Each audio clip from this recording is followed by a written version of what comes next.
Comment reconnaître celui qui nous veut du bien?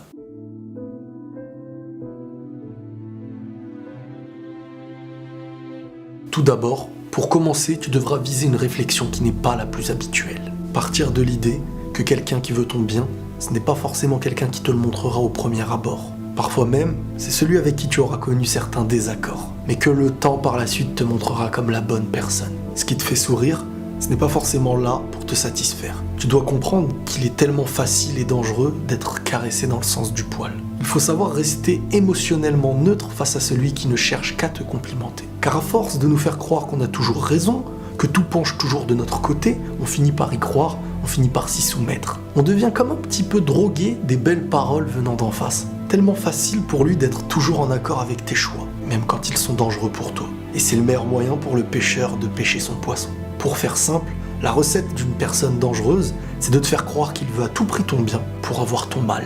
Donc la première direction que je donnerais, si je peux me permettre, c'est de viser à avoir en face de nous une personne qui ne cherchera pas uniquement à satisfaire notre ego. Quelqu'un que tu considéreras de normal, comme un étranger au départ. Car avant d'être proche de quelqu'un, tu construis en étant étranger. Il ne te donnera pas tout dès le départ et il n'estimera pas pour le moment que tu dois lui donner. Quelqu'un qui aura le recul nécessaire et n'estimera pas encore faire partie de ta vie. Savoir de manière sincère se remettre en question, c'est une manière qui permet de te prouver une normalité chez l'autre, qu'il ne veut pas t'endormir. Une envie de construire proprement se mesure aussi sur la patience à ne pas demander, à ne pas réclamer tout et n'importe quoi. En gros, celui qui reste dans la réalité, celui qui reste patient et ne se précipitera pas pour te mettre dans une illusion. L'objectif, c'est qu'il n'essaye pas de t'aveugler pour t'utiliser. Car pour obtenir le bien, il faut parfois passer par ce qui nous dérange. C'est comme ça qu'on le fait grandir. Et pour connaître et faire naître une belle réalité, il ne faut pas faire naître la belle illusion.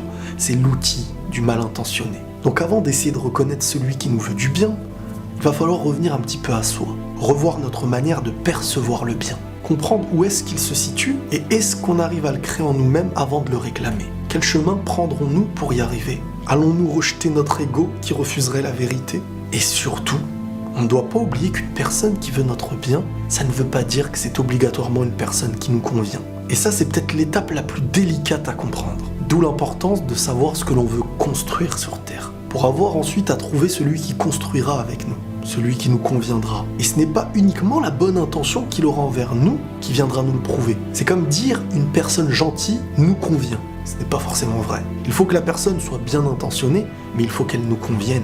Et à l'inverse, qu'on lui convienne. Il peut exister deux personnes avec la meilleure des intentions, sans pour autant qu'ils puissent construire dans la même direction. On est peut-être sur un indice de bienveillance, mais pas sur un indice de réussite. Il faut trouver un accord sur la direction. Celui avec qui nous visons quelque chose d'important en commun. Et ensuite, de voir s'il est notre bien. Le plus grand danger, il est aussi de croire aux paroles avant d'en voir les actes. De se tromper de priorité. De croire que les promesses en sont des preuves. Car une fois trahi, on se demande pourquoi, alors qu'en soi notre démarche était déjà une réponse. Il est important de viser quelque chose de concret pour éviter les désillusions. Pour viser le bien, il faut éviter le mal. Donc connaître les manipulations de ceux qui les utilisent, c'est apprendre à les éviter.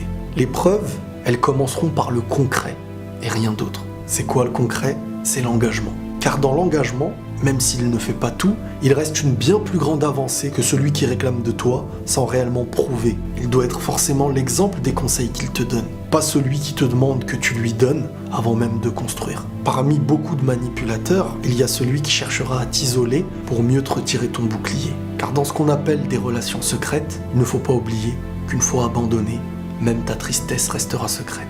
Tu risquerais de te sentir isolé et pas compris. Et la solitude, dans ces moments de douleur, elle est très dangereuse. Au-delà de la confiance que l'engagement donne, il y a aussi le respect dans lequel il s'engage. Envers la personne, envers la famille.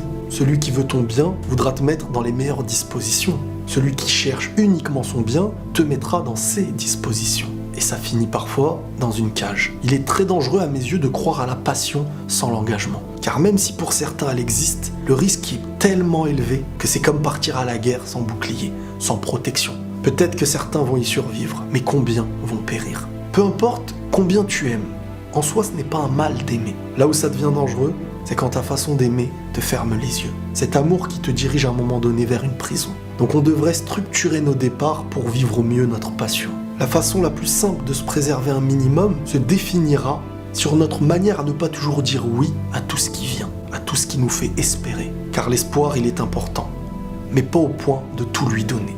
Comment tout miser sur quelque chose qui n'existe pas encore? Prenez tous soin de vous et la paix sur vous.